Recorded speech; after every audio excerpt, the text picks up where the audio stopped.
Halo, selamat pagi, salam sehat untuk kita semua. Tetap semangat dan selalu jaga kesehatan untuk menghindari COVID-19. Pada pagi hari ini, saya akan membahas mengenai sikap Gereja Katolik terhadap agama dan kepercayaan lain, terlebih dalam pendidikan agama Katolik. Hidup di tengah masyarakat yang plural bukanlah suatu hal yang mudah. Ditambah lagi ada banyak perbedaan di dalamnya. Tetapi apakah itu bisa menjadi sebuah kekayaan ataukah bisa menjadi sebuah bencana? Itu semua tergantung dari bagaimana kita bersikap terhadap orang lain yang berbeda dengan kita.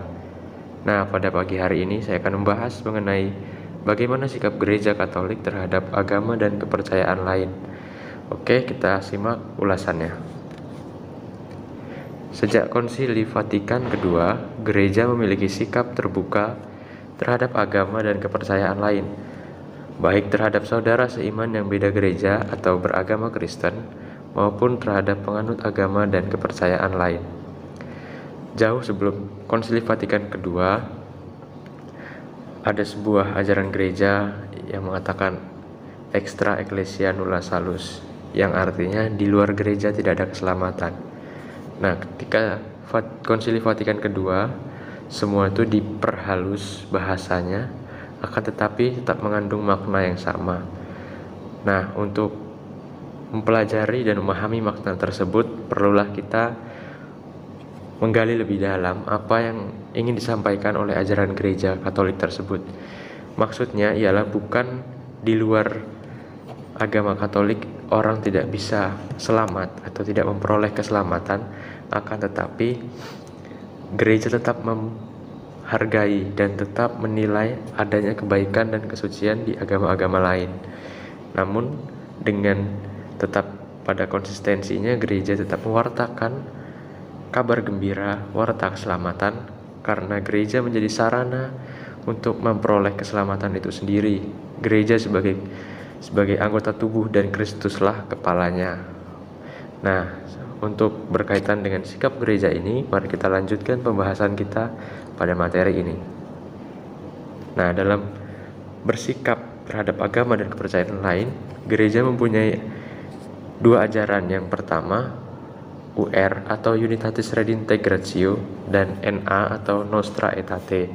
Nah, yang pertama ini UR ini untuk agama Kristen di luar agama Katolik, yaitu agama Kristen Protestan dan Kristen lainnya. Nah, dalam ajaran Gereja Katolik mendukung upaya pemulihan kesatuan antar segenap umat Kristen.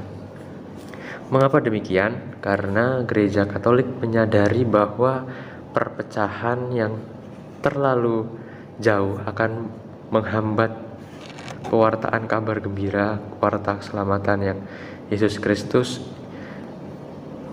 berikan kepada para rasulnya dan meminta para rasulnya untuk mewartakannya ke seluruh dunia. Itu akan menjadi suatu hambatan ketika gereja terpecah belah satu sama lain dan saling menjauh.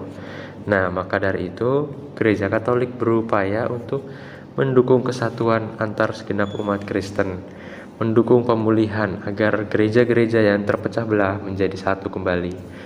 Seperti doa yang disampaikan oleh Yesus, semoga mereka semua bersatu. Nah, dalam dokumen lain yaitu Nostra Aetate ini berbicara berkaitan dengan sikap Gereja Katolik terhadap agama dan kepercayaan lain.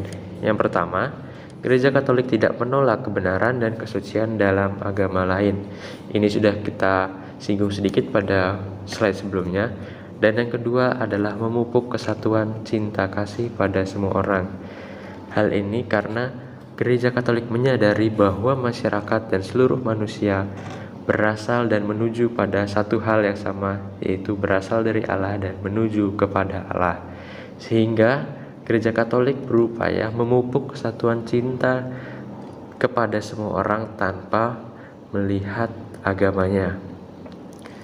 Kemudian, usaha Gereja Katolik dalam membangun hubungan baik terhadap agama Kristen lain maupun agama dan kepercayaan lain ialah dengan dialog antar agama. Dialog antar agama ada dua jenis. Yang pertama, dialog kehidupan. Dialog ini yang paling sederhana, sebab dialog ini hanya menekankan pada hidup bersama dengan penganut agama maupun kepercayaan lain. Yang kedua, dialog karya. Dialog ini dilakukan dengan cara bekerja sama dengan agama dan kepercayaan lain.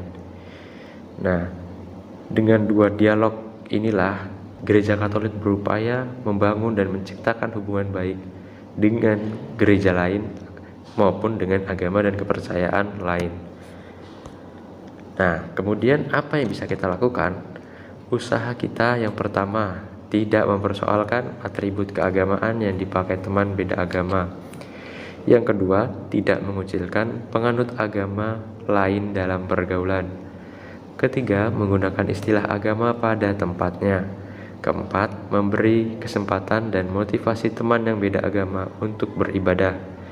Kelima, bersedia jika dilibatkan dalam pesta keagamaan agama lain. Hal ini dilakukan agar tidak terjadi konflik yang mengatasnamakan agama dan tidak menimbulkan perpecahan di antara orang yang berbeda keyakinan maupun agama satu dengan yang lainnya. Karena kita menyadari bahwa Indonesia adalah negara yang multikultural, negara yang terdiri dari umat yang beraneka ragam agamanya. Sekian pembelajaran kita pada hari ini. Semoga semakin memupuk iman dan semakin mengembangkan rasa toleransi kita terhadap teman, saudara, maupun orang lain yang berbeda agama dengan kita. Tetap semangat, jaga kesehatan. Tuhan Yesus memberkati.